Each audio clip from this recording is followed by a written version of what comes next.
Hello, everybody. Welcome to today's Reading Through the Bible in 365. Today we are focusing on Psalm chapter 77 and chapter 78, and then Romans chapter 10. So let's go ahead and get started with Psalm chapter 77. I cry out to God. Yes, I shout. Oh, that God would listen to me. When I was in deep trouble, I searched for the Lord. All night long I prayed with hands lifted toward heaven, but my soul was not comforted. I think of God and I moan, overwhelmed with longing for his help. You don't let me sleep. I am too distressed even to pray. I think of the good old days long since ended, when my nights were filled with joyful songs. I search my soul and ponder the difference now. Has the Lord rejected me forever? Will he never again be kind to me? Is his unfailing love gone forever? Have his promises permanently failed? Has God forgotten to be gracious? Has he slammed the door on his compassion? And I said, this is my fate. The Most High has turned his hand against me. But then I recall all you have done, O Lord. I remember your wonderful deeds of long ago.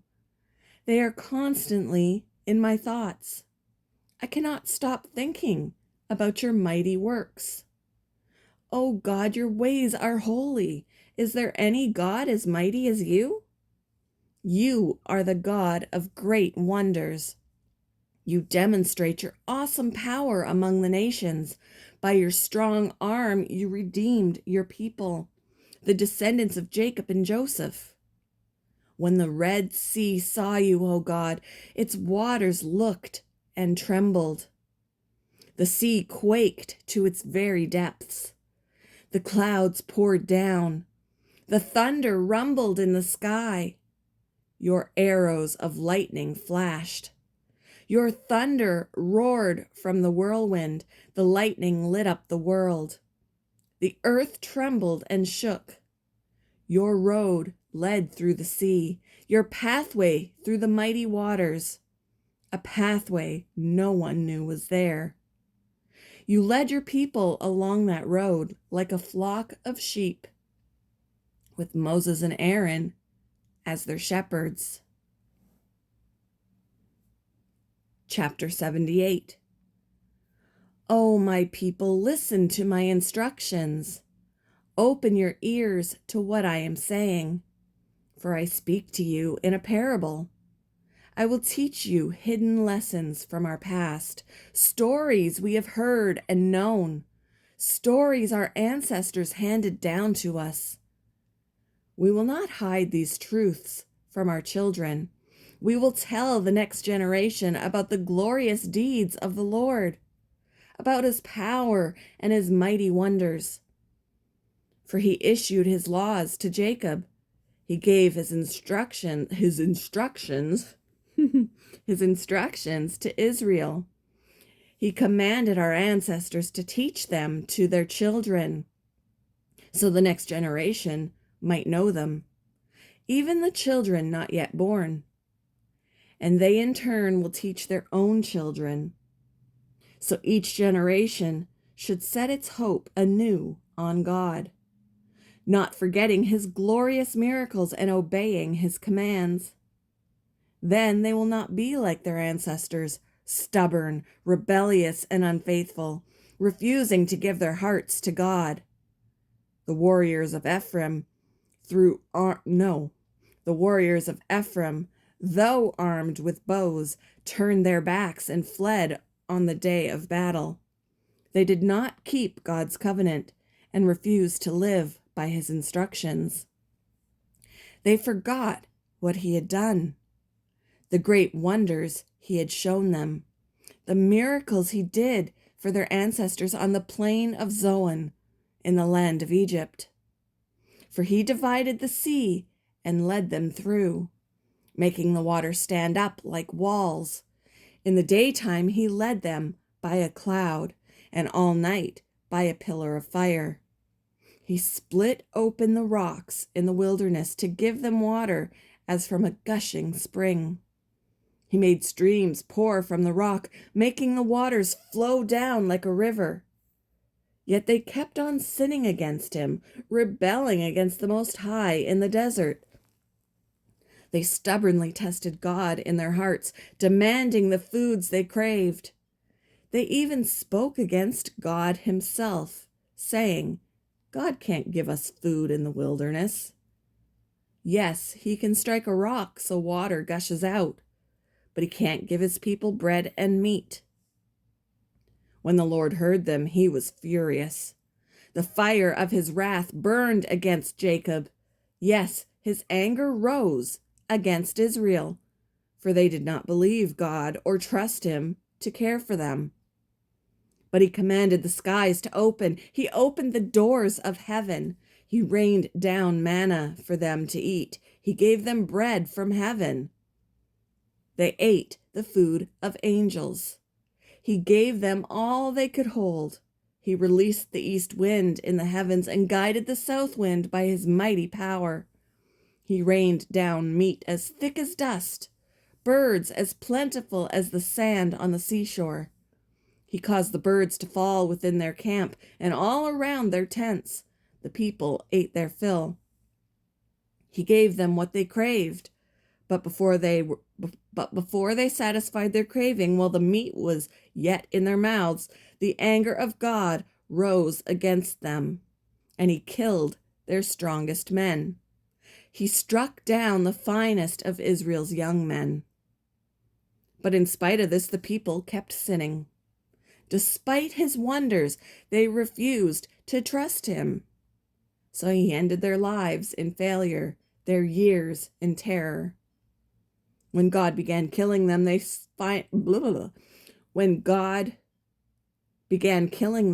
finally sought him. They repented and took God seriously. Then they remembered that God was their rock, that God was most high. No, that God most high was their Redeemer. But all they gave him was lip service. They lied to him with their tongues. Their hearts were not loyal to him. They did not keep his covenant. Yet he was merciful and forgave their sins and did not destroy them all. Many times he held back his anger and did not unleash his fury, for he remembered that they were merely mortal, gone like a breath of wind that never returns. Oh, how often they rebelled against him in the wilderness and grieved his heart in that dry wasteland. Again and again they tested God's patience and provoked the Holy One of Israel. They did not remember his power and how he rescued them from their enemies. They did not remember his miraculous signs in Egypt, his wonders on the plain of Zoan. For he turned their rivers into blood, so no one could drink from the streams. He sent vast swarms of flies to consume them and hordes of frogs to ruin them. He gave their crops to caterpillars. Their harvest was consumed by locusts. He destroyed their grapevines with hail and shattered their sycamore figs with sleet. He abandoned their cattle to the hail, their livestock to bolts of lightning. He loosed on them his fierce anger, all his fury, rage, and hostility. He dispatched against them a band of destroying angels. He turned his anger against them. He did not spare the Egyptians' lives, but ravaged them with the plague.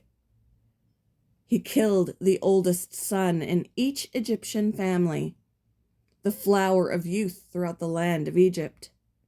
But he led his own people like a flock of sheep, guiding them safely through the wilderness. He kept them safe so they were not afraid.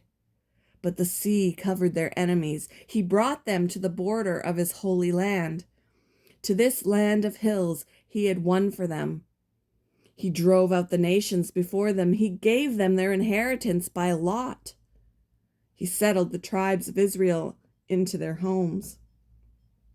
But they kept testing and rebelling against God Most High. They did not obey his laws. They turned back and were as faithless as their parents. They were as undependable as a crooked bow. They angered God by building shrines to They angered God by building shrines to other gods. They made him jealous with their idols. When God heard them, he was very angry, and he completely rejected Israel. Then he abandoned his dwelling at Shiloh, the tabernacle where he had lived among the people. He allowed the ark of his might to be captured. He surrendered his glory into enemy hands. He gave his people over to be butchered by the sword because he was so angry with his own people, his special possession. Their young men were killed by fire. Their young women died before singing their wedding songs. Their priests were slaughtered, and their widows could not mourn their deaths. Then the Lord rose up as though waking from sleep, like a warrior aroused from a drunken stupor. He routed his enemies and sent them to eternal shame. But he rejected Joseph's descendants. He did not choose the tribe of Ephraim. He chose instead the tribe of Judah and Mount Zion, which he loved. There he built his sanctuary as high as the heavens, as solid and enduring as the earth. He chose his servant David, calling him from the sheep pens. He took David from tending the ewes and lambs, and made him the shepherd of Jacob's descendants, God's own people, Israel. He cared for them with a true heart and led them with skillful hands. Moving on to Romans chapter 10. Dear brothers and sisters, the longing of my heart and my prayer to God is for the people of Israel to be saved. I know what enthusiasm they have for God, but it is misdirected zeal. For they don't understand God's way of making people right with himself. Refusing to accept God's way, they cling to their own way of getting right with God by trying to keep the law. For Christ has already accomplished the purpose for which the law was given. As a result, all who believe in him are made right with God. For Moses writes that the law's way of making a person right with God requires obedience to all of its commands. But faith's way of getting right with God says, don't say in your heart, who will go up to heaven to bring Christ down to earth? And don't say, who will go down to the place of the dead to bring Christ back to life again? In fact, it says the message is very close at hand. It is on your lips and in your heart. And that message is the very message about faith that we preach. If you confess with your mouth that Jesus is Lord and believe in your heart that God raised him from the dead, you will be saved. For it is by believing in your heart that you are made right with God, and it is by confessing with your mouth that you are saved. If the scriptures tell us anyone who trusts in him will never be disgraced. No, as the scriptures tell us, anyone who trusts in him will never be disgraced. Jew and Gentile are the same in this respect. They have the same Lord who gives generously to all who call on him. For everyone who calls on the name of the Lord will be saved. But how can they call on him to save them unless they believe in him? And how can they believe in him if they have never heard about him? And how can they hear about him unless someone tells them?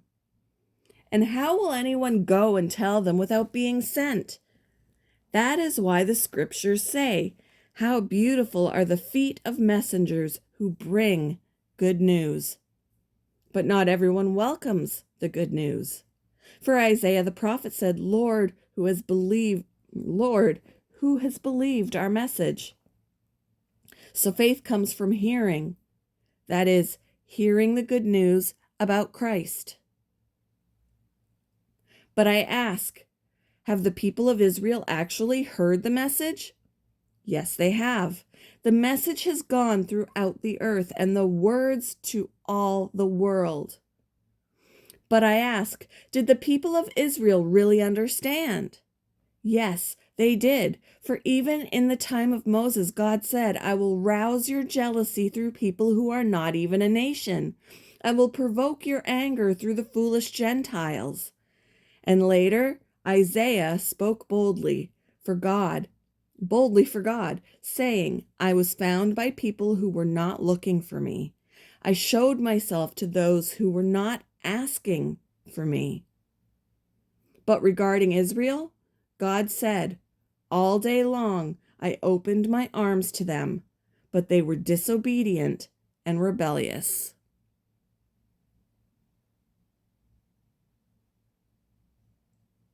Thank you for joining me for today's reading through the Bible in 365. I hope you all had a wonderful Labor Day weekend, and I hope you all have a wonderful Tuesday. See you in the next one, guys.